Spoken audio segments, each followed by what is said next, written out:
नमस्कार। कहानियों के इस सफ़र में आप सबका बहुत स्वागत है। आज हम सुनेंगे मुंशी प्रेमचंद जी द्वारा लिखित कहानी जिहाद। कहानी शुरू करने से पहले मेरा आप सबसे विनम्र निवेदन है, यदि मेरे द्वारा सुनाई गई कहानियाँ आप सबको पसंद आती हों तो कृपया मेरे चैनल को ज़रूर सब्सक्राइब करें और अपने मित्रों में भी शेयर करें। तो चलिए शुरू करते हैं। बहुत पुरानी बात है। हिंदुओं का एक काफिला अपने धर्म की रक्षा के लिए पश्चिमोत्तर के पर्वत प्रदेश से भागा चला आ रहा था। मुद्दतों से उस प्रांत में हिंदू और मुसलमान साथ साथ रहते चले आए थे। धार्मिक द्वेष का नाम न था। पठानों के जिरगे हमेशा लड़ते रहते थे। उनकी तलवारों पर कभी जंग न लगने पाता था। बात बात पर उनके दल संगठित हो जाते थे। शासन की कोई व्यवस्था न थी। हर एक जिरगे और कबीले की व्यवस्था अलग थी। आपस के झगड़ों को निपटाने का भी तलवार के सिवा और कोई साधन न था। जान का बदला जान था, खून का बदला खून। इस नियम में कोई अपवाद न था। यही उनका धर्म था, यही ईमान। मगर उस भीषण रक्तपात में भी हिंदू परिवार शांति से जीवन व्यतीत करते थे। पर 1 महीने से देश की हालत बदल गई है। एक मुल्ला ने न जाने कहाँ से आकर अनपढ़ धर्मशून्य पठानों में धर्म का भाव जागृत कर दिया है। उसकी वाणी में कोई ऐसी मोहिनी है कि बूढ़े जवान स्त्री पुरुष खींचे चले आते हैं। वह शेरों की तरह गरज कर कहता है, खुदा ने तुम्हें इसलिए पैदा किया है कि दुनिया को इस्लाम की रोशनी से रोशन कर दो, दुनिया से कुफ्र का निशान मिटा दो। एक काफिर के दिल को इस्लाम के उजाले से रोशनी कर देने का सवाब सारी उम्र के रोज़े, नमाज और ज़कात से कहीं ज़्यादा है। जन्नत की हूरें तुम्हारी बलाएं लेंगी और फरिश्ते तुम्हारे कदमों की खाक माथे पर मलेंगे। खुदा तुम्हारी पेशानी पर बोसे देगा। और सारी जनता यह आवाज़ सुनकर मजहब के नारों से मतवाली हो जाती है। उसी धार्मिक उत्तेजना ने कुफ्र और इस्लाम का भेद उत्पन्न कर दिया है। प्रत्येक पठान जन्नत का सुख भोगने के लिए अधीर हो उठा है। उन्हीं हिंदुओं पर जो सदियों से शांति के साथ रहते थे हमले होने लगे हैं। कहीं उनके मंदिर ढाए जाते हैं, कहीं उनके देवताओं को गालियां दी जाती हैं, कहीं उन्हें ज़बरदस्ती इस्लाम की दीक्षा दी जाती है। हिंदू संख्या में कम है, असंगठित हैं, बिखरे हुए हैं। इस नई परिस्थिति के लिए बिल्कुल तैयार नहीं। उनके हाथ पांव फूले हुए हैं। कितने ही तो अपनी जमा जथा छोड़कर भाग खड़े हुए, कुछ इस आंधी के शांत हो जाने का अवसर देख रहे हैं। यह काफिला भी उन्हीं भागने वालों में था। दोपहर का समय था। आसमान से आग बरस रही थी, पहाड़ों से ज्वाला से निकल रही थी। वृक्ष का कहीं नाम न था। ये लोग राजपथ से हटे हुए पेचीदा औघट रास्तों से चले आ रहे थे। पग पग पर पकड़ लिए जाने का खटका लगा हुआ था। यहाँ तक कि भूख, प्यास और ताप से विकल होकर अंत को लोग एक उभरी हुई शिला की छांव में विश्राम करने लगे। सहसा कुछ दूर पर एक कुआं नजर आया। वहीं डेरे डाल दिए। भय लगा हुआ था कि जिहादियों का कोई दल पीछे से ना आ रहा हो। 2 युवकों ने बंदूक भरकर कंधे पर रखी और चारों तरफ गश्त करने लगे। बूढ़े कंबल बिछाकर कमर सीधी करने लगे। स्त्रियां बालकों को गोद से उतारकर माथे का पसीना पोंछने और बिखरे हुए केशों को संभालने लगी। सभी के चेहरे मुरझाए हुए थे। सभी चिंता और भय से त्रस्त हो रहे थे। यहाँ तक कि बच्चे जोर से न रोते थे। दोनों युवकों में एक लंबा गठीला रूपवान है। उसकी आंखों से अभिमान की रेखाएं सी निकल रही हैं, मानो वह अपने सामने किसी की हकीकत नहीं समझता। मानो उसकी एक एक गत पर आकाश के देवता जय घोष कर रहे हैं। दूसरा कद का दुबला पतला रूपहीन सा आदमी है, जिसके चेहरे से दीनता झलक रही है। मानो उसके लिए संसार में कोई आशा नहीं। मानो वह दीपक की भांति रो रो कर जीवन व्यतीत करने के लिए बनाया गया है। उसका नाम धर्मदास है, इसका खजाचंद।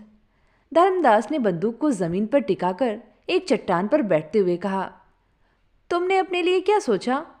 कोई 1,00,000-1,15,00,000 की संपत्ति रही होगी तुम्हारी। खजाचंद ने उदासीन भाव से उत्तर दिया, 1,00,000-1,15,00,000 की तो नहीं, हाँ 50-60 हजार तो नगद ही थे। तो अब क्या करोगे? जो कुछ सिर पर आएगा झेलूंगा। रावलपिंडी में 2-4 संबंधी हैं, शायद कुछ मदद करें। तुमने क्या सोचा है? मुझे क्या गम, अपने दोनों हाथ अपने साथ हैं। वहाँ इन्हीं का सहारा था, आगे भी इन्हीं का सहारा है। आज और कुशल से बीत जाए तो फिर कोई भय नहीं। मैं तो मना रहा हूँ कि एक आध शिकार मिल जाए, 1 दर्जन भी आ जाएं तो भूनकर रख दूं।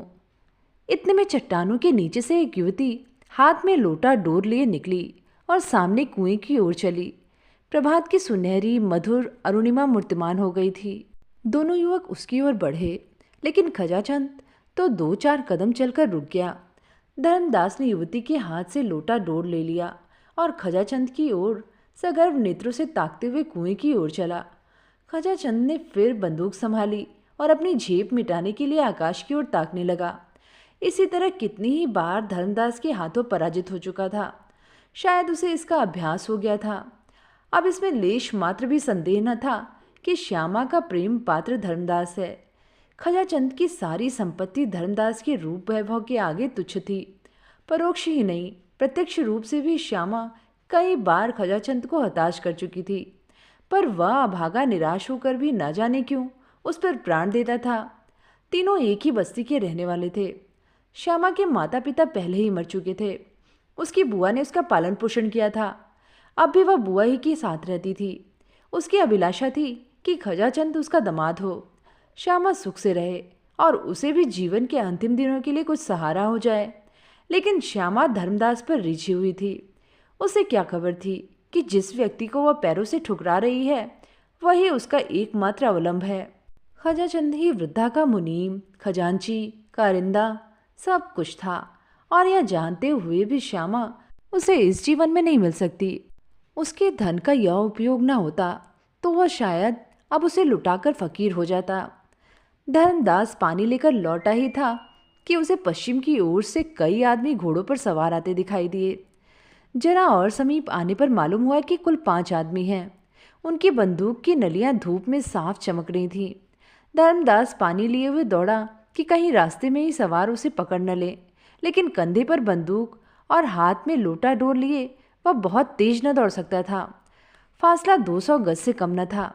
रास्ते में पत्थरों के ढेर टूटे फूटे पड़े हुए थे। भय होता था कि कहीं ठोकर न लग जाए, कहीं पैर न फिसल जाए।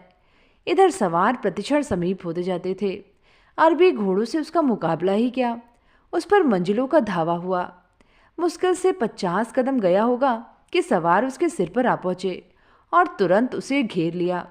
धर्मदास बड़ा साहसी था, पर मृत्यु को सामने खड़ी देखकर उसकी आंखों में अंधेरा छा गया। उसके हाथ से बंदूक छूटकर गिर पड़ी। 5 उसी के गांव के महसूदी पठान थे। एक पठान ने कहा, उड़ा दो सिर मजदूद का, दगाबाज, काफिर। दूसरा, नहीं नहीं, ठहरो, अगर यह इस वक्त भी इस्लाम कबूल कर ले तो हम इसे मुआफ़ कर सकते हैं। क्यों धर्मदास, तुम्हें इस दगा की क्या सजा दी जाए? हमने तुम्हें रात भर का वक्त फैसला करने के लिए दिया था, मगर तुम इसी वक्त जहन्नुम पहुंचा दिए जाओ। लेकिन हम तुम्हें फिर मौका देते हैं, यह आखिरी मौका है। अगर तुमने अब भी इस्लाम न कबूल किया तो तुम्हें दिन की रोशनी देखनी नसीब न होगी। धर्मदास ने हिचकिचाते हुए कहा, जिस बात को अक्ल नहीं मानती उसे कैसे। पहले सवार ने आवेश में आकर कहा, मजहब को अक्ल से कोई वास्ता नहीं। तीसरा, कुफ्र है, कुफ्र है। पहला, उड़ा दो सिर मरदूद का, धुआं इस पार। दूसरा, ठहरो ठहरो, मार डालना मुश्किल नहीं, जिला लेना मुश्किल है। तुम्हारे और साथी कहाँ हैं धर्मदास? धर्मदास, सब मेरे साथी हैं। दूसरा, कलाम शरीफ की कसम, अगर तुम सब खुदा और उनके रसूल पर ईमान लाओ तो कोई तुम्हें तेज निगाहों से देख भी न सकेगा। धर्मदास, आप लोग सोचने के लिए और कुछ मौका न देंगे? इस पर चारों सवार चिल्ला उठे, नहीं नहीं, हम तुम्हें न जाने देंगे, यह आखिरी मौका है। इतना कहते ही पहले सवार ने बंदूक छतिया ली और नली धर्मदास की छाती की ओर करके बोला, बस बोलो, क्या मंजूर है? धर्मदास सिर से पैर तक कांप कर बोला, अगर मैं इस्लाम कबूल कर लूँ तो मेरे साथियों को तो कोई तकलीफ न दी जाएगी। दूसरा, हाँ, अगर तुम जमानत करो कि वे भी इस्लाम कबूल कर लेंगे। पहला, हम इस शर्त को नहीं मानते, तुम्हारे साथियों से हम खुद निपट लेंगे। तुम अपनी कहो, क्या चाहते हो, हाँ या नहीं? धर्मदास ने जहर का घूंट पीकर कहा, मैं खुदा का ईमान लाता हूँ। 5 ने एक स्वर से कहा, अलहमद वलिल्लाह, और बारी बारी से धर्मदास को गले लगाया। श्यामा हृदय को दोनों हाथों से थामे यह दृश्य देख रही थी। वह मन में पछता रही थी कि मैंने क्यों इन्हें पानी लाने भेजा। अगर मालूम होता कि विधि यूं धोखा देगा तो मैं प्यासों मर जाती, पर इन्हें न जाने देती। श्यामा से कुछ दूर खजाचंद भी खड़ा था। श्यामा ने उसकी ओर शुद्ध नेत्रों से देखकर कहा, अब इनकी जान बचती नहीं मालूम होती। खजाचंद, बंदूक भी हाथ से छूट पड़ी है। श्यामा, न जाने क्या बातें हो रही हैं। अरे गजब, दुष्ट ने उनकी ओर बंदूक तानी है। खजाचंद, जरा और समीप आ जाए तो मैं बंदूक चलाऊं। इतनी दूर की मार इसमें नहीं है। श्यामा, अरे देखो, वे सब धर्मदास को गले लगा रहे हैं। ये माजरा क्या है? खजाचंद, कुछ समझ में नहीं आता। श्यामा, कहीं इसने कलमा तो नहीं पढ़ लिया? खजा, नहीं, ऐसा क्या होगा? धर्मदास से मुझे ऐसी आशा नहीं है। श्यामा, मैं समझ गई, ठीक यही बात है, बंदूक चलाओ। खजाचंद, धर्मदास बीच में है, कहीं उन्हें न लग जाए। श्यामा, कोई हर्ज नहीं, मैं चाहती हूँ पहला निशाना धर्मदास ही पर पड़े। कायर, निर्लज्ज, प्राणों के लिए धर्म त्याग दिया। ऐसी बेहयाई की जिंदगी से मर जाना कहीं अच्छा है। क्या सोचते हो, क्या तुम्हारे भी हाथ पांव फूल गए? लाओ, बंदूक मुझे दे दो, मैं इस कायर को अपने हाथों से मारूंगी। खजाचंद, मुझे तो विश्वास नहीं होता कि धर्मदास। श्यामा, तुम्हें कभी विश्वास ना आएगा। लाओ, बंदूक मुझे दो। खड़े क्या ताकते हो? क्या जब वे सिर पर आ जाएंगे तब बंदूक चलाओगे? क्या तुम्हें भी यह मंजूर है कि मुसलमान होकर जान बचाओ? अच्छी बात है, जाओ। श्यामा, अपनी रक्षा आप कर सकती है, मगर उसे अब मुंह न दिखाना। खजाचंद ने बंदूक चलाई, एक सवार की पगड़ी को उड़ाती हुई निकल गई। जिहादियों ने अल्लाह अकबर की हाँक लगाई। दूसरी गोली चली और घोड़े की छाती पर बैठी। घोड़ा वहीं गिर पड़ा। जिहादियों ने फिर अल्लाह अकबर की सदा लगाई और आगे बढ़े। तीसरी गोली आई, एक पठान लौट गया, पर इसके पहले की चौथी गोली छूटे पठान खजाचंद के सिर पर पहुंच गए और बंदूक उसके हाथ से छीन ली। एक सवार ने खजाचंद की ओर बंदूक तान कर कहा, उड़ा दो सिर मरदूद का, इससे खून का बदला लेना है। दूसरे सवार ने, जो उनका सरदार मालूम होता था, कहा, नहीं नहीं, यह दिलेर आदमी है। खजाचंद, तुम्हारे ऊपर दगा, खून और कुफ्र, ये 3 इल्ज़ाम हैं और तुम्हें कत्ल कर देना ऐन सवाब है। लेकिन हम तुम्हें एक मौका और देते हैं। अगर तुम अब भी खुदा और रसूल पर ईमान लाओ तो हम तुम्हें सीने से लगाने को तैयार हैं। इसके सिवा तुम्हारे गुनाहों का और कोई कफारा नहीं है। यह हमारा आखिरी फैसला है। बोलो, क्या मंजूर है? चारों पठानों ने कमर से तलवारें निकाल ली और उन्हें खजाचंद के सिर पर तान दिया। मानो नहीं का शब्द मुंह से निकलते ही चारों तलवारें उसकी गर्दन पर चल जाएंगी। खजाचंद का मुखमंडल विलक्षण तेज से आलोकित हो उठा। उसकी दोनों आंखें स्वर्गीय ज्योति से चमकने लगीं। दृढ़ता से बोला, तुम एक हिंदू से यह प्रश्न कर रहे हो? क्या तुम समझते हो कि जान के खौफ से वह अपना ईमान बेच डालेगा? हिंदू को अपने ईश्वर तक पहुंचने के लिए किसी नबी, वली या पैगंबर की जरूरत नहीं। चारों पठानों ने कहा, काफिर, काफिर। खजाचंद, अगर तुम मुझे काफिर समझते हो तो समझो, मैं अपने को तुमसे ज्यादा खुदा परस्त समझता हूँ। मैं उस धर्म को मानता हूँ जिसकी बुनियाद अक्ल पर है। आदमी में अक्ल ही खुदा का नूर है और हमारा ईमान हमारी अक्ल। चारों पठानों के मुंह से निकला, काफिर, काफिर, और चारों तलवारें एक साथ खजाचंद की गर्दन पर गिर पड़ी। लाश जमीन पर फटकने लगी। धर्मदास सिर झुकाए खड़ा रहा। वह दिल में खुश था कि अब खजाचंद की सारी संपत्ति उसके हाथ लगेगी और वह श्यामा के साथ सुख से रहेगा। पर विधाता को कुछ और ही मंजूर था। श्यामा अब तक मरमाहत सी खड़ी यह दृश्य देख रही थी। जो ही खजाचंद की लाश जमीन पर गिरी, वह झपटकर लाश के पास आई और उसे गोद में लेकर आंचल से रक्त प्रवाह को रोकने की चेष्टा करने लगी। उसके सारे कपड़े खून से तर हो गए। उसने बड़ी सुंदर बेल बूटों वाली साड़ियाँ पहनी होंगी, पर इस रक्त रंजित साड़ी की शोभा अतुलनीय थी। बेल बूटे वाली साड़ियाँ रूप की शोभा बढ़ाती थीं।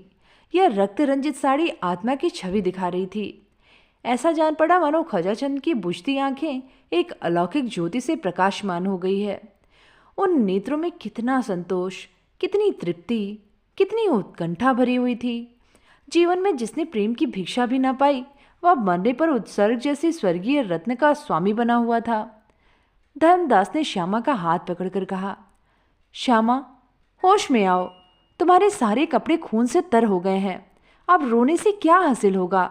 ये लोग हमारे मित्र हैं, हमें कोई कष्ट न देंगे। हम फिर अपने घर चलेंगे और जीवन के सुख भोगेंगे। श्यामा ने तिरस्कारपूर्ण नेत्रों से देखकर कहा, तुम्हें अपना घर बहुत प्यारा है तो जाओ, मेरी चिंता मत करो, मैं अब ना जाऊंगी।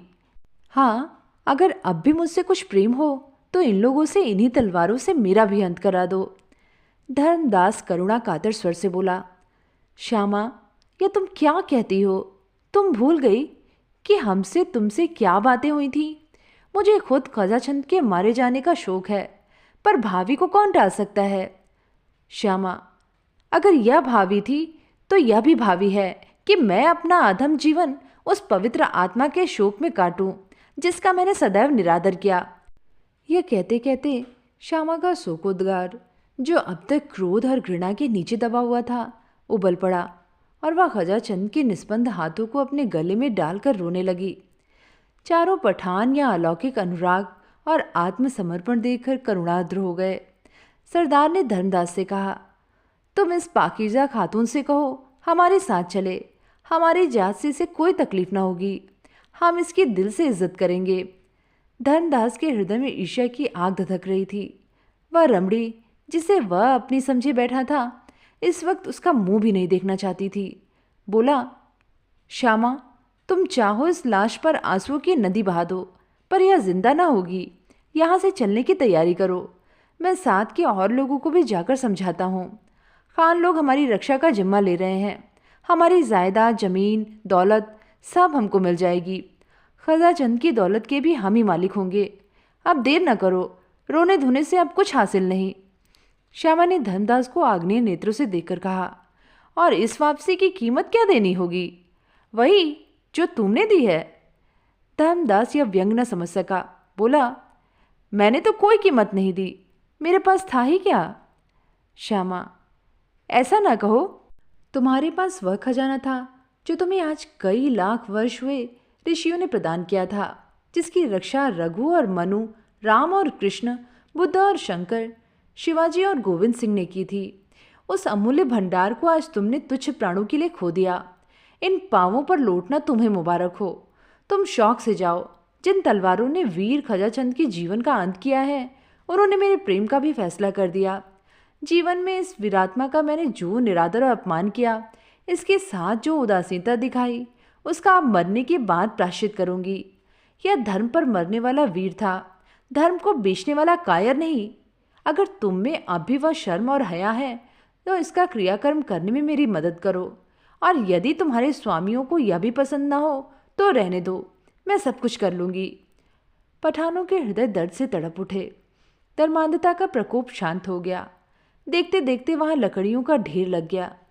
धर्मदास ग्लानि से सिर झुकाए बैठा था और चारों पठान लकड़ियां काट रहे थे। चिता तैयार हुई और जिन निर्दय हाथों ने खजाचंद की जान ली थी, उन्होंने उसके शव को चिता पर रखा। ज्वाला प्रचंड हुई। अग्निदेव अपने अग्निमुख से उस धर्मवीर का यश गा रहे थे। पठानों ने खजाचंद की सारी जंगम संपत्ति लाकर श्यामा को दे दी। श्यामा ने वहीं पर एक छोटा सा मकान बनवाया और वीर खजाचंद की उपासना में जीवन के दिन काटने लगी। उसकी वृद्धा बुआ तो उसके साथ रह गई और सब लोग पठानों के साथ लौट गए, क्योंकि अब मुसलमान होने की शर्त न थी। खजाचंद के बलिदान ने धर्म के भूत को परास्त कर दिया, मगर धर्मदास को पठानों ने इस्लाम की दीक्षा लेने पर मजबूर किया। एक दिन नियत किया गया। मस्जिद में मुल्लाओं का मेला लगा और लोग धर्मदास को उसके घर से बुलाने आए, पर उसका वहाँ पता न था। चारों तरफ तलाश हुई, कहीं निशान न मिला। साल भर गुजर गया। संध्या का समय था। श्यामा अपने झोपड़ी के सामने बैठी भविष्य की मधुर कल्पनाओं में मग्न थी। अतीत उसके लिए दुख से भरा हुआ था। वर्तमान केवल एक निराशामय स्वप्न था। सारी अभिलाषाएं भविष्य पर अवलंबित थी, और भविष्य भी वह जिसका इस जीवन से कोई संबंध न था। आकाश पर लालिमा छाई हुई थी। सामने की पर्वतमाला स्वर्णमयी शांति की आवरण से ढकी हुई थी। वृक्षों की कांपती हुई पत्तियों से सरसराहट की आवाज़ निकल रही थी, मानो कोई वियोगी आत्मा पत्तियों पर बैठी हुई सिसकियां भर रही हो। उसी वक्त एक भिखारी फटे हुए कपड़े पहने झोपड़ी के सामने खड़ा हो गया। कुत्ता जोर से भूख उठा। श्यामा ने चौंक कर देखा और चिल्ला उठी, धर्मदास। धर्मदास ने वहीं जमीन पर बैठते हुए कहा, हाँ श्यामा, मैं अभागा धर्मदास ही हूँ। साल भर से मारा मारा फिर रहा हूँ। मुझे खोज निकालने के लिए इनाम रख दिया गया है। सारा प्रांत मेरे पीछे पड़ा हुआ है। इस जीवन से अब ऊब चुका हूँ, पर मौत भी नहीं आती। धर्मदास एक क्षण के लिए चुप हो गया, फिर बोला, क्यों श्यामा, क्या अभी तुम्हारा हृदय मेरी तरफ से साफ नहीं हुआ? तुमने मेरा अपराध क्षमा नहीं किया? श्यामा ने उदासीन भाव से कहा, मैं तुम्हारा मतलब नहीं समझी। मैं अब भी हिंदू हूँ। मैंने इस्लाम नहीं कबूल किया है। जानती हूँ। यह जानकर भी तुम्हें मुझ पर दया नहीं आती? श्यामा ने कठोर नेत्रों से देखा और उत्तेजित होकर बोली, तुम्हें अपने मुंह से ऐसी बातें निकालते शर्म नहीं आती? मैं उस धर्मवीर की व्याहता हूँ जिसने हिंदू जाति का मुख उज्ज्वल किया है। तुम समझते हो कि वह मर गया? यह तुम्हारा भ्रम है। वह अमर है। मैं इस समय भी उसे स्वर्ग में बैठा देख रही हूँ। तुमने हिंदू जाति को कलंकित किया है। मेरे सामने से दूर हो जाओ। धर्मदास ने कुछ जवाब न दिया। चुपके से उठा, एक लंबी सांस ली और एक तरफ चल दिया। प्रातःकाल श्यामा पानी भरने जा रही थी, तब उसने रास्ते में एक लाश पड़ी हुई देखी। 2-4 गिद्ध उस पर मंडरा रहे थे। उसका हृदय धड़कने लगा। समीप जाकर देखा और पहचान गई, यह धर्मदास की लाश थी। तो ये थी कहानी जिहाद। कहानी आप सबको कैसी लगी नीचे कमेंट में जाके ज़रूर बताइएगा। फिर मिलेंगे एक नई कहानी के साथ। धन्यवाद।